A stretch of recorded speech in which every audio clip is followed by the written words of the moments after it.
शिवपुर नाम के शहर में शिवराम नाम का एक बहुत बड़ा अमीर आदमी रहता। गांव के बाहर उसके कई तरह के व्यापार थे। शिवराम को पैसों की बहुत ज्यादा सनक थी। सुबह उठते ही पैसे कमाना और उसे कैसे छुपाकर रखना, बस इसी मकसद के साथ वह जीता था। उसकी पत्नी का नाम सुमति था। सुमति बहुत ही अच्छे दिल की महिला थी। उसके मन में भगवान के प्रति बहुत श्रद्धा और भक्ति थी। वह रोज घर में पूजा पाठ करती और भगवान के आगे दीप जलाती। लेकिन शिवराम को भगवान पर या पूजा पाठ पर जरा सा भी भरोसा नहीं था। सुमति रोज आरती जलाकर लाती और देती, लेकिन शिवराम हाथ तक नहीं जोड़ता था। मुंह फेरकर अपने व्यापार के कामों के लिए निकल जाता। पैसे कमाने के धुन में पड़कर वह अपनी पत्नी का भी ठीक से ध्यान नहीं रखता था। शिवराम के जितने व्यापार थे उनमें से एक बड़ा ढाबा हरिद्वार के वाराणसी जाने वाले राष्ट्रीय मार्ग पर ही था। सावन का महीना आते ही उस हाईवे पर रोज न जाने कितने कावड़िया भक्त गंगा जल से भरी कावड़ को कंधे पर उठाकर वाराणसी के विश्वनाथ मंदिर की ओर पैदल यात्रा करते हुए जाते। उस ढाबे के पास शिवराम अक्सर बैठकर अपना व्यापार देखता। ढाबे के सामने अगर कोई गरीब भूखा यात्री आकर खाना मांगता तो शिवराम झुंझलाकर उसे डांटकर भगा देता।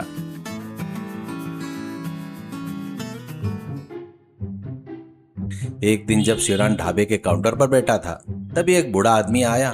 हाथ जोड़कर बोला, बाबूजी, सुबह से कुछ नहीं खाया है, पेट की अतड़ियां कुलबुला रही है, बहुत तेज भूख लगी है।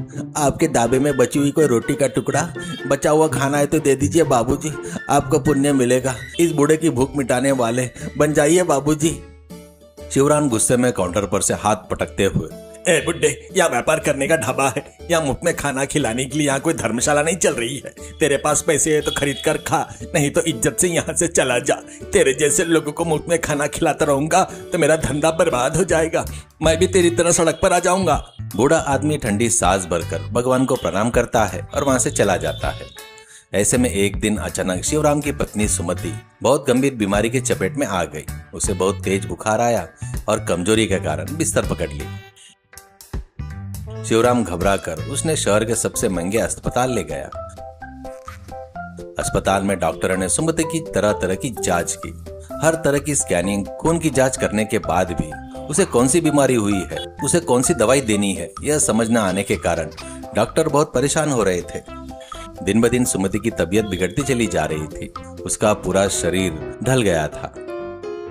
एक दिन अस्पताल के कमरे में बिस्तर पर लेटी हुई सुमति अपने पति शिवराम को बुलाकर बोलती है, अजी सुनिए, मेरी तबीयत दिन ब दिन खराब होती जा रही है। मुझे पता है कि मैं अब इस दुनिया में ज्यादा दिन की मेहमान नहीं हूँ, ऐसा डॉक्टर बताते हुए मैंने अपने कानों से सुना है। मुझे इस अस्पताल में दवाइयाँ के बांस के बीच में शांति नहीं मिल रही है। मुझे यहाँ पर मरना बिल्कुल पसंद नहीं है। मैं अपने घर में भगवान के कमरे के आगे मरूंगी तो मेरी आत्मा को शांति मिलेगी। मुझे घर ले चलो। मुझे अपने गुरुजी स्वामी जी को भी एक बार देखना है, उनको एक बार अपने घर पर बुलाओ। यह सुनकर शिवराम का दिल भर जाता है। वो रोते हुए अपनी पत्नी को लेकर घर ले आया और तुरंत आश्रम जाकर गुजारिश कर स्वामी जी को घर ले आया। स्वामी जी घर पर आकर खटिया पर पड़ी शांति को देखकर, हाल जानकर उसके सिर पर हाथ रखकर आशीर्वाद देते हुए बाद में बाहर खड़े शिवराम को हिम्मत देते। शिवराम रोते हुए स्वामी जी के पैरों को नमस्कार करके, स्वामी जी, मेरी पत्नी सुमति बचपन से भगवान पर भरोसा करती आई है, रोज घंटे बैठकर पूजा करती है, उपवास करती है। उसने अपने जिंदगी में एक भी पाप नहीं किए हैं, तो वैसी आस्तिक मेरी पत्नी को उस भगवान ने ऐसी भयंकर बीमारी दिया। अगर भगवान ने तो ऐसी पतिव्रता के साथ अन्याय किया, ये गलत नहीं है क्या स्वामी जी? मेरी संपत्ति मैं बहाने को तैयार हो नहीं बच रही है। शिवराम, वो ऊपर वाला जो काम करता है ना, उसका कोई ना कोई मतलब होता है। आज तकलीफ आई इससे लग रहा है ना, कल होने वाले अच्छे बदलाव का ये एक शुरुआत हो सकती है। भगवान की लीला को, उसकी परीक्षा को जानना सामान्य इंसान की बस की बात नहीं है। तेरी भक्ति खाली नहीं जाएगी करके स्वामी जी वहां से चले गए। अगले दिन सुबह खटिया पर सो रही सुमति अपने पति को बुलाकर, ए जी सुनिए, मैं और ज्यादा समय तक इस दुनिया में नहीं रहूंगी। मेरी आखिरी सांसें अब मेरे नजदीक आ रही है। अपनी आखिरी ख्वाहिश के तौर पर छोटी सी बात पूछती हूँ, मेरी कसम खाकर कहिए, आप इसे मना किए बिना पूरा करेंगे। शिवराम पत्नी का हाथ पकड़कर आंखों में आंसू लिए। सुमति, तुम जो भी मांगोगी मैं करूंगा। मेरी जिंदगी जायदाद मांगोगी तो भी वो दे दूंगा। बताओ तुम्हारी आखिरी ख्वाहिश क्या है? हाईवे पर जो हमारा ढाबा है ना, सावन के महीने में उस रास्तों से हजारों कावड़िया भक्त काशीनाथ विश्वनाथ जी के पवित्र कांडवा उठाए पैरों में छाले पड़ने के बावजूद चलते जा रहे हैं। मैं जितने दिन जिंदा हूँ उतने दिन के लिए हमारे ढाबे में कावड़ यात्रा जाने वाले भक्तों को मुफ्त में प्योर वेज नाश्ता, गर्म पानी और चाय पिला सकते हैं क्या? उन भक्तों की भूख मिटेगी तो मेरी आत्मा को शांति मिलेगी। शिवराम के मन में यह ख्याल आया कि मुफ्त में खिलाने पर हजारों रुपए का नुकसान होगा, फिर भी मरती हुई पत्नी की आखिरी ख्वाहिश को टाल नहीं सका। शिवराम तुरंत ढाबे पर गया और ढाबे के सामने एक बड़ा सा बोर्ड लगा दिया। उस पर बड़े अक्षरों में लिखा था, प्योर वेज, फ्री फॉर कावड़ यात्रा डिवोटीज। इस ढाबे में तरह तरह के नाश्ते, गर्मा गर्म चाय, दूध तैयार करवाया गया। कावड़ उठकर जाने वाले भक्तों ने उस बोर्ड को देखा और ढाबे के अंदर आना शुरू किया। शिवराम खुद खड़े होकर उन भक्तों को पेट भरकर गर्मा गर्म देसी नाश्ता परोसने लगे। थके हारे भक्तों ने सुकून देने वाला खाना चाय पी और शिवराम को दिल से दुआएं देने लगे। एक कावड़ भक्त नाश्ता करने के बाद शिवराम के हाथ पकड़कर आंखों में आंसू भरकर, बाबूजी 5 दिनों से बिना रुके बिना आराम किए पैदल चलकर आंखों में आंसू आ गए। इतनी भूख लगी थी, रास्ते में 1 रुपए के लिए भी कोई सहारा नहीं था। आज आपने ये जो गर्मा गर्म देसी नाश्ता करवाया है, इसने हमारी जान बचा ली। आपने हमें जीवन दान दिया है बाबूजी।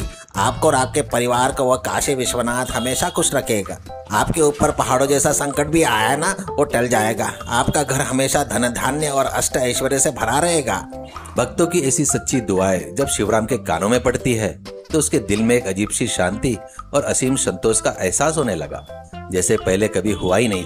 रोज लाखों रुपए कमाने पर भी जो खुशी नहीं मिली थी, वह भूखे लोगों के चेहरे पर मुस्कान देखकर शिवराम को मिलने लगी। पैसों के प्रति उसका लालच धीरे धीरे कम होने लगा। अचरज की बात तो ये हुई, शिवराम के ढाबे पर मुफ्त देसी नाश्ता बांटना शुरू करने के कुछ ही दिनों में घर पर बिस्तर पर पड़ी सुमति की तबीयत में सुधार होने लगा। धीरे धीरे उसका बुखार उतर गया और वह बिस्तर से उठकर चलने फिरने लायक हो गई। अस्पताल के डॉक्टर ने जब दोबारा उसकी जांच की तो वो हैरान रह गए कि यह कोई दैवीय चमत्कार है जो चिकित्सा विज्ञान की समझ से बाहर है, और सुमति पूरी तरह ठीक हो चुकी थी। कुछ ही समय में सुमति पूरी तरह स्वस्थ होकर दोगुनी ताकत और सेहत के साथ आम इंसान की तरह हो गई। घर में फिर से खुशी खुशी पूजा पाठ शुरू हो गई। शिवराम की खुशी का तो कोई ठिकाना ही नहीं रहा। एक दिन स्वामी जी शिवराम के घर पर आए। सुमति को बिल्कुल स्वस्थ देखकर प्रसन्न हुए।